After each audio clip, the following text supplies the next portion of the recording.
Good morning, everybody. Welcome to today's Reading the Red. And guess what?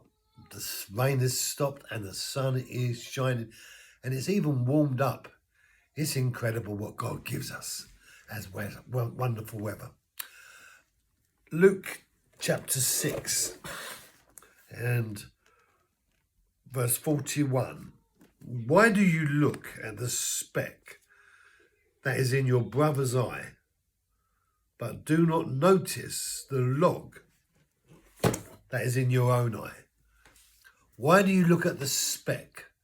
The very fact that you've noticed the speck is to recognize that you are intently looking at your brother's eye and even looking for the problems that are in your brother.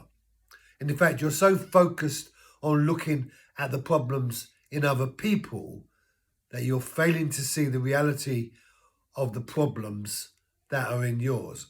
And the problems that are in your life are far greater than the speck that is in your brother's life.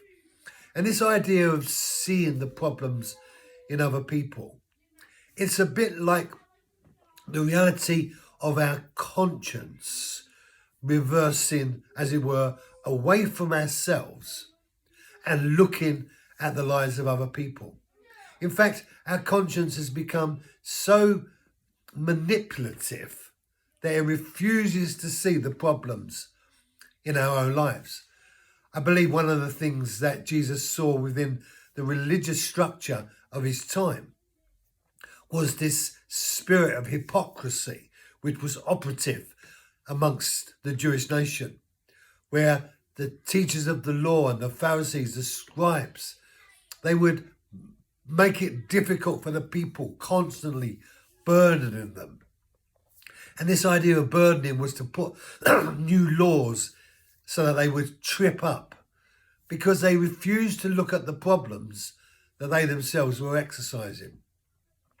God disdains hypocrisy because it's a presentation of what's supposed to be there but isn't really there.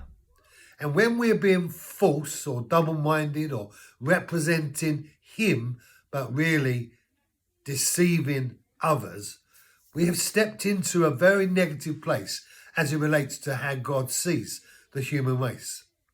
God sees. God knows. Jesus is the truth bearer to unravel the rubbish in our lives. And one of the beautiful things about having an innermost being is recognizing that living inside our innermost being is the spirit of who we are. And the spirit of who we are is the candle of the Lord. And the candle of the Lord is there to enhance and show us where the problems are. But when you are filled with hypocrisy, you've turned that inside out and you're now looking at the problems in other people and not seeing the reality of the problems in your own life. Brothers and sisters, if that's you, let me wake you up and put you right, turn you around and allow God to show you the problems in your life more than he ever shows you the problems in other people's. Thank you for joining me. Be blessed. Have a great day, and I'll see you tomorrow.